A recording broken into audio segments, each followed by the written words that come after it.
السلام علیکم ورحمۃ اللہ وبرکاتہ۔ میں ہوں ایاز اللہ اور آپ کا ہمارے چینل پر خیر مقدم ہے۔ معزز ناظرین، ایک حدیث حضرت عبداللہ بن عباس رضی اللہ عنہما سے مروی ہے، جس میں رمضان المبارک میں 3 گناہوں سے بچنے پر اللہ تعالی کی طرف سے بڑے بڑے انعامات ہیں، اور ان 3 گناہوں کے کرنے پر پچھلے 1 سال کے نیک اعمال کا ثواب ختم ہونے کا ڈر ہے۔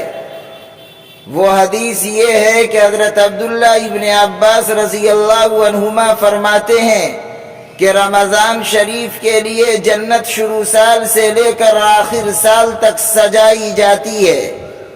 جب رمضان شریف شروع ہوتا ہے تو اس وقت جنت عرض کرتی ہے کہ یا اللہ، اپنے بندوں میں سے کچھ بندے میرے اندر رہنے کے لیے مقرر کر دیجئے، جو اعمال صالحہ کر کے میرے اندر داخل ہو سکیں۔ اور جنت میں جو حوریں ہیں وہ بھی اللہ تعالی سے درخواست کرتی ہیں کہ یا اللہ، اپنے بندوں میں سے کچھ بندوں کو ہمارا خاوند بنا دیجئے، شوہر بنا دیجئے، ہسبینڈ بنا دیجئے۔ اس کے بعد حدیث شریف میں ہے کہ جس شخص نے رمضان کے مہینے میں اپنے نفس کی گناہوں سے حفاظت کی اور کوئی نشہ والی چیز نہیں پی، اور نہ کسی پر کوئی بہتان یا الزام لگایا، اور نہ کوئی گناہ کبیرہ کیا۔ اس حدیث میں 3 گناہوں کو خاص طور پر بیان فرمایا۔ ایک یہ کہ کوئی نشہ والی چیز نہیں پی، اس لیے کہ ہر نشہ والی چیز کا پینا گناہ اور ناجائز ہے، یہی وجہ ہے کہ شراب نوشی حرام ہے۔ دوسرے یہ کہ کسی پر الزام لگانا، تہمت لگانا، بہتان باندھنا بھی حرام اور ناجائز ہے۔ تیسرے کبیرہ گناہ، اس لیے کہ کبیرہ گناہوں کا ارتکاب حرام اور ناجائز ہے۔ اگر کسی نے ان سب گناہوں سے اپنی حفاظت کر لی اور اگر غلطی سے کوئی گناہ سرزد ہو گیا تو فوراً توبہ کر لی، تو اس کو وہ ثواب ملے گا کہ اللہ تعالی رمضان شریف کی ہر رات میں 100 حوریں اس کے نکاح میں دیں گے، اور اللہ تعالی اس کے واسطے سونے، چاندی، یاقوت اور زمرد سے مرکب ایک محل بنائیں گے۔ اس محل کی لمبائی چوڑائی کا یہ عالم ہوگا کہ پوری دنیا اس محل کے اندر بکریوں کے باڑے کے برابر ہوگی۔ وہ محل اتنا وسیع و عریض ہوگا۔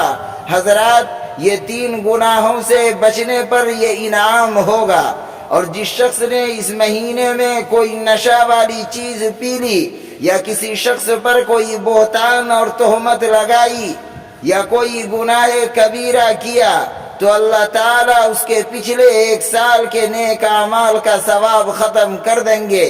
اس لیے فرمایا کہ رمضان شریف میں بے احتیاطی سے بچو اور اپنے نفس کی پوری حفاظت کرو، اور اس نفس سے محتاط اور چوکنے رہو، تاکہ یہ نفس تم سے کوئی گناہ نہ کرا لے۔ اس لیے کہ اللہ تعالیٰ نے سال کے اندر 12 مہینے رکھے ہیں، جس میں سے 11 مہینے ہمارے لیے ہیں، جس میں کماؤ، کھاؤ، پیو، لیکن 1 مہینہ خاص اللہ تعالیٰ کی عبادت کے لیے ہے۔ اس مہینے میں حد سے آگے نہ بڑھو اور بے احتیاطی نہ کرو۔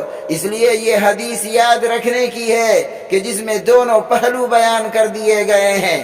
اگر آدمی ان گناہوں سے بچے گا تو اللہ تعالیٰ کی طرف سے بڑے بڑے انعامات ہیں، اور اگر ان گناہوں کا ارتکاب کرے گا تو پھر خطرہ اس بات کا ہے، اندیشہ اس بات کا ہے کہ کہیں گزشتہ 1 سال کی نیکیاں بھی ڈوب جائیں اور 1 سال کی محنت پر پانی پھر جائے۔